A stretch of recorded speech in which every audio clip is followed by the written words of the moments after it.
احنا بنقول لجمهور بورسعيد ان احنا يعني الفرقه بتستعد بشكل مميز جدا الفتره اللي فاتت كلها.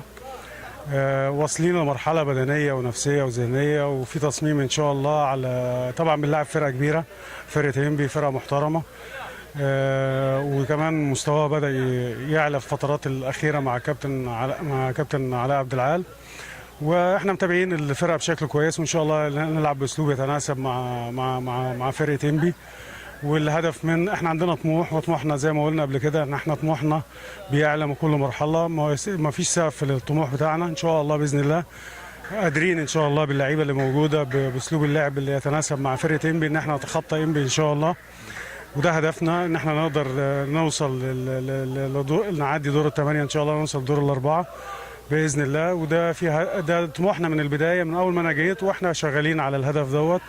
احنا كنا بعيد زي ما قلنا قبل كده، احنا كنا بعيد عن الدوري، لكن تركيزنا كامل في البطوله. وان شاء الله زي ما حضرتك شايف كده اللعيبه كلها وصلنا لعدد كبير جدا، كلهم وصلوا لمرحله بدنيه وذهنيه ونفسيه وبيأدوا بشكل مميز. اكثر من 24 لعيب نفس المستوى تقريبا، وصلوا لمستوى واحد، وده بيساعدنا على الاختيارات بتاعتنا ان احنا نلعب بشكل برضو بشكل يتناسب مع الهدف ان شاء الله ان احنا نقدر نوصل ونعدي انبي باذن الله.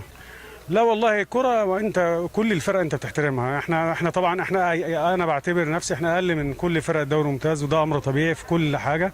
هم فرق مميزة وفرق كبيرة وفرق معاها اجهزة فنية عالية، ولكن احنا برضو عندنا اولاد بنثق فيهم جدا، وما يقلوش في النواحي الفنيه والبدنيه والمهاريه عن كل لعيبه الدوري الممتاز.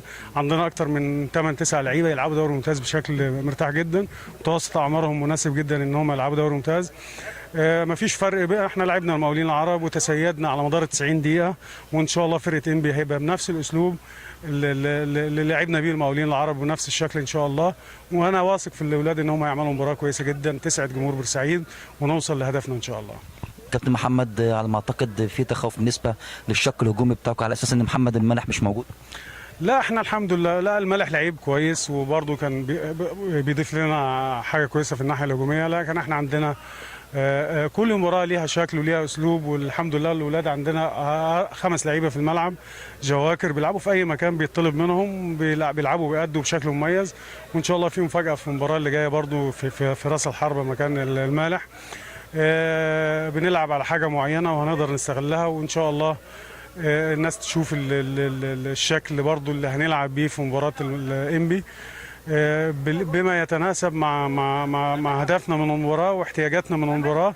بنلعب بالاسلوب اللي يتناسب، والافراد برضو اللي هتبقى موجوده هتغطي المكان بتاع المالح، وان شاء الله يبقى افضل من المالح في على مدار 90 دقيقه اللي هيلعب وهيشارك. عندنا شادي وعندنا احمد عبد الباقي وعندنا احمد عبد الرازق، الثلاثه عندهم مقومات ان هم يأدوا بشكل كويس ان شاء الله. والله هو فريق انبي فريق محترم، واحنا مستعدين له كويس زي ما استعدنا للمقاولين واستعدنا لإف مصر، وان شاء الله نتمنى ان شاء الله ان ربنا يكرمنا. وبندعي جمهور بورسعيد ان يقف جنبنا الفتره اللي جايه دي، على اساس ان احنا ان شاء الله ان احنا عايزين نعمل انجاز. يعني احنا عملنا الانجاز اللي احنا عدينا الماتش بتاع إف مصر وماتش المقاولين، ونتمنى ان شاء الله نعمل بقى الاعجاز اللي هو بتاع ان احنا ان شاء الله ربنا يكرمنا في الماتش اللي هو بتاع انبي. فرقه محترمه، فرقه منظمه، فرقه كويسه، واحنا مع الكابتن محمد بنستخدم الطرق اللي احنا نعرف نلعب بها فرقه زي انبي ونشتغل عليها. والله احنا حتى المجلس يعني كل ما احنا بنكسب كل ما هم يعني بنزيد ان احنا هم عايزيننا ان شاء الله في الانتصار. وطبعا مجلس اداره واقف معانا ومساندنا، وبنتمنى ان احنا نسعد جمهور بورسعيد.